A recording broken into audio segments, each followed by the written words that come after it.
নমস্কার বন্ধু, আমি কনফেডারেশন অফ স্টেট গভর্নমেন্ট এমপ্লয়িজের সাধারণ সম্পাদক মলয় মুখোপাধ্যায়।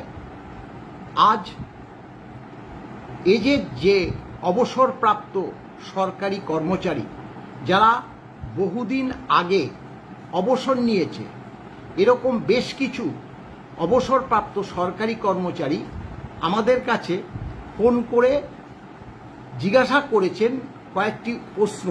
সেই প্রশ্নের উত্তরগুলো দেওয়ার জন্যই আজকে একটা ছোট্ট ভিডিওতে আমি সেই বার্তা দিতে বসেছি।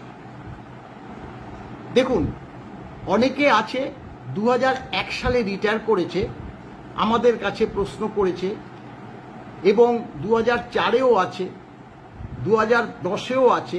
বিভিন্ন ধরনের অবসরপ্রাপ্ত সরকারি কর্মচারী আছে যারা 85, 90 এরকম এজেড হয়ে গেছে। স্বাভাবিকভাবে মামলাটা প্রায় 90% এগিয়ে 10%-এর জন্য আটকে আছে। সব থেকে উদ্বিগ্ন হচ্ছে যাদের বয়সটা অনেকটাই হয়ে গেছে। তাদের কয়েকটি প্রশ্নের উত্তর দিতেই আমি এখানে এসেছি। প্রথমত তারা প্রশ্ন করেছে যে মামলাটি জুলাই মাসের কবে উঠছে। এই বার্তাটুকু অনেকে জানে না, সেটা আমাদের জানিয়ে দেওয়া কর্তব্য যে 15ই জুলাই 2024 তারিখে সুপ্রিম কোর্টে মামলাটা উঠতে চলেছে। আবার অনেকের প্রশ্ন, মামলাটা ওই দিন উঠবে তো, হবে তো? দেখুন, মামলাটা যে উঠবে সেটা 100% নিশ্চিত হয়েছি। গতকাল সুপ্রিম কোর্টের যে সার্বিকভাবে যে কটা বেঞ্চ আছে, মোট যে মামলা, সেই মামলার একটা লিস্ট বেরিয়েছে। সেই লিস্টে আমাদের 174 নম্বরে মামলাটি আছে, অর্থাৎ মামলাটি অবশ্যই উঠবে। এখন হবে কিনা, দেখুন, আমরা 100% নিশ্চিত না। আপনাদের মতোই আমরা বলতে পারি যে উঠবে কি উঠবে না, সেটা সম্পূর্ণভাবে নির্ভর করছে মহামান্য সর্বোচ্চ আদালতের উপরে। আমরা কজ লিস্টটা লক্ষ্য করব। এখন সুপ্রিম কোর্ট বন্ধ আছে। আগামী 7ই জুলাই সুপ্রিম কোর্ট খুলবে। 7 তারিখ বা 8 তারিখ নাগাদ আমরা কজ লিস্টটা পাবো। সেই লিস্টে কত নম্বর আছে সেটা একটা দেখার বিষয় অবশ্যই আছে। তবে যত নম্বরই থাকুক না কেন, আমরা ওই দিন উপস্থিত থাকব মহামান্য সর্বোচ্চ আদালতের কাছে। আমরা বহুবার বার্তা দিয়েছি, আবারও বার্তা দিচ্ছি যে 12 বার মামলাটা ওঠার পরে আগামী 15 তারিখ 13 বার মামলাটা উঠতে চলেছে, যাতে শোনা হয়।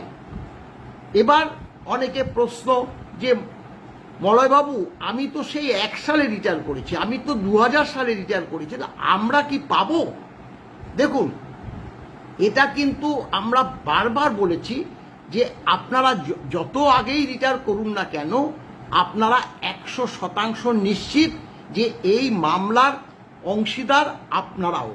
আমি আবারও একটা উদাহরণ তুলে আমি আপনাদেরকে বলে দিচ্ছি। ধরুন আপনি 4র্থ বেতন কমিশন শেষ হতে হতেই আপনি অবসর নিয়েছেন, পেনশন পাচ্ছেন। পেনশন পেতে পেতে পেতে পেতে 5ম বেতন কমিশনের পেনশন ফিক্সেশন হয়েছে, তারপরেও পাচ্ছেন। এবার আমাদের মামলাটা যেহেতু 5ম বেতন কমিশন অনুসারে, 5ম বেতন কমিশনের যে মোট 20 কিস্তি দিয়ে, সেটা আমাদের একদম সম্পূর্ণ হয়েছে 1/1/19-এ। সেটা সকলেই জানেন যে 25% মহার্ঘ ভাতা দিয়ে 125% করে তারপরে 6ষ্ঠ বেতন কমিশনের পে ফিক্সেশন বা পেনশন ফিক্সেশন হয়েছে।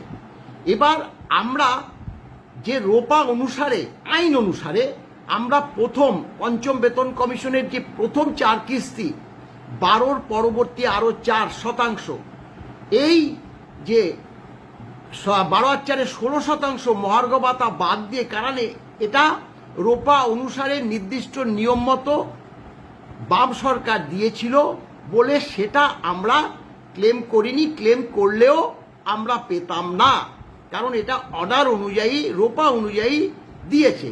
কিন্তু পরবর্তীকালে যে নির্দেশ ছিল মানে অল ইন্ডিয়া কনজিউমার প্রাইস ইন্ডেক্সে অর্থাৎ কেন্দ্রীয় নিয়মে পরবর্তীকালে দিয়ে দেবে, সেটা দেয়নি। কিন্তু ডিএটা দিয়েছে সেটা ব্যাকলগ অনুযায়ী অর্থাৎ বকেয়া অনুযায়ী।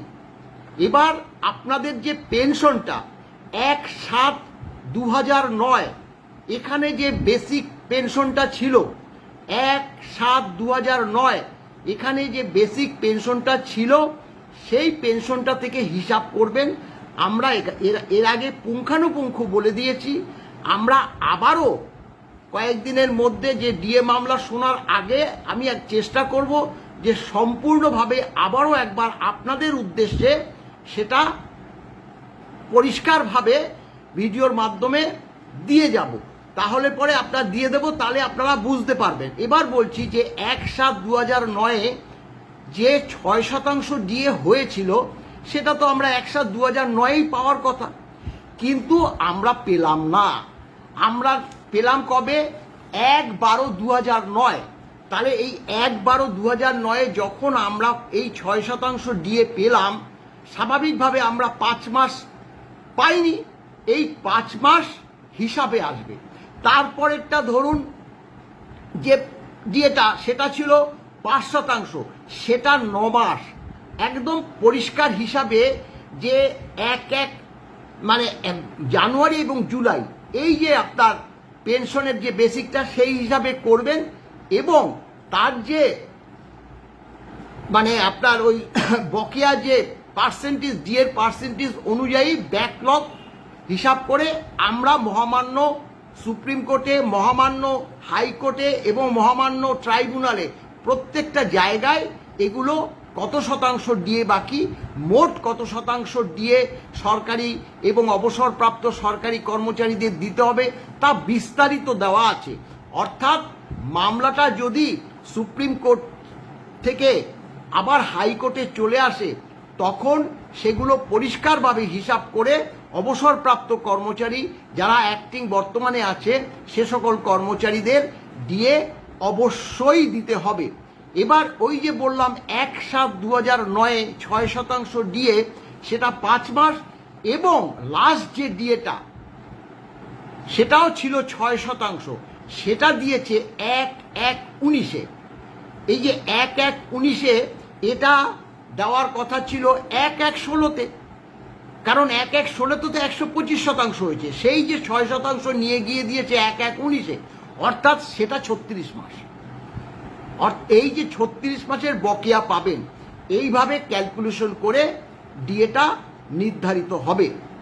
তাই আপনাদের এই বিস্তারিত তথ্য জানালাম, এবং আপনাদের আরও বলি আপনারা আরেকটু ধৈর্য ধরুন। আমি জানি আপনাদের মুখে যখন বার্তা শুনতে পারি সত্যি বেদনাদায়ক, যে একদম প্রায় যে অন্তিম লগ্নে চলে এসে আপনারা এই যে ডিএর সুবিধাটা যদি না পান আমাদের খুবই দুঃখজনক ব্যাপার হয়ে দাঁড়াবে। তাই আমরা আশা করছি যে আগামী 15ই জুলাই মহামান্য সর্বোচ্চ আদালত ডিএ মামলাটা শুনবে, এবং সেই পরিপ্রেক্ষিত যা আইনত সিদ্ধান্ত নেবে সেটা আমরা মাথা পেতে নেব। সেই বার্তা আমরা আগেও বলেছি, আমরা এখনই তো বলতে পারি না, কারণ মামলাটা যেহেতু সুপ্রিম কোর্টে আছে, সর্বোচ্চ আদালত বিচার করে সেটা হাইকোর্টে পাঠাবে। অর্থাৎ যেহেতু রায়টা এসছে হাইকোর্টে, মাননীয় বিচারপতি হরিশ ট্যান্ডন সে 3 মাসের মধ্যে ডিএ দেওয়ার কথা বলেছিল, সেটাও সকলে জানেন। 3 মাস অতিক্রান্ত হয়ে ডিএ না দিয়ে এসএলপি দায়ের করে। স্বাভাবিকভাবে ভগবানের কৃপায় যদি মামলাটা রিলিজ হয়ে চলে আসে হাইকোর্টে, এইটুকু বিশ্বাস যে আবার ওই যে বেঞ্চে উঠলে পরে মহামান্য বিচারপতি হরিশ ট্যান্ডন মহাশয়ের বেঞ্চে উঠলে পরে তিনি ম্যাক্সিমাম 3 মাস সময় দেবে সরকারকে। কারণ যেহেতু তিনি নিজে 3 মাস দিয়েছিলেন, কিন্তু এরপরে সুপ্রিম কোর্ট মামলাটা রিলিজ করলে তিনি 3 মাসের বেশি কিছুতেই সময় দেবে না বলে আমরা মনে করছি। সেটা 2 মাস হতে পারে, 1 মাস হতে পারে, এমনকি 15 দিনের মধ্যেও সরকারকে নির্দেশ দিতে পারে যে নোটিফিকেশন বের করে যাতে সরকারি কর্মচারীদের 1 মাস বা 2 মাস বা 3 মাসের মধ্যে ডিএটা দিয়ে দেওয়া হোক। এটা আমাদের আশা। দেখুন কি হবে আমরা বলতে পারছি না, আপনারাও বলতে পারছেন না, কিন্তু সাধারণ কর্মচারী এবং অবসরপ্রাপ্ত কর্মচারী তারা নিশ্চয়ই ব্যাপারটা বুঝবে। অনেকে হয়তো টিকা টিপ্পনি কাটে, সেগুলো আমরা ধর্তব্যের মধ্যেই ধরি না, কারণ আমরা জানি যে এই মামলা একটা ঐতিহাসিক মামলা। এই মামলা আজ আমরা আছি, আগামীকাল আমরা থাকবো না। আমাদের যে প্রজন্ম সেটা বছরে 2 কিস্তি করে ডিএ পাবে, সেটাই এই ডিএ আন্দোলনের সুফল বলে আমরা মনে করি। এবং confederation of state government employees মনে রাখবেন 16 সালের ডিসেম্বর মাসে প্রথম যে আমরা মেনশন হিয়ারিং করে এবং ফেব্রুয়ারি মাসের 16 তারিখে মূল মামলা উঠেছিল এবং আমাদের বিপক্ষে গিয়েছিল, তার পরবর্তী তো ইতিহাস এটা আপনারা সকলেই জানেন। অর্থাৎ confederation of state government employees 2016 সাল থেকে আজ পর্যন্ত ডিএ মামলা লড়ে যাচ্ছে এবং আপনাদের সহযোগিতায়। এটা না বললে ভুল হবে। ভালো থাকুন এবং ডিএ মামলার সুফল আপনারা পান, এই আশা রেখে আমি আমার বক্তব্য শেষ করছি। নমস্কার।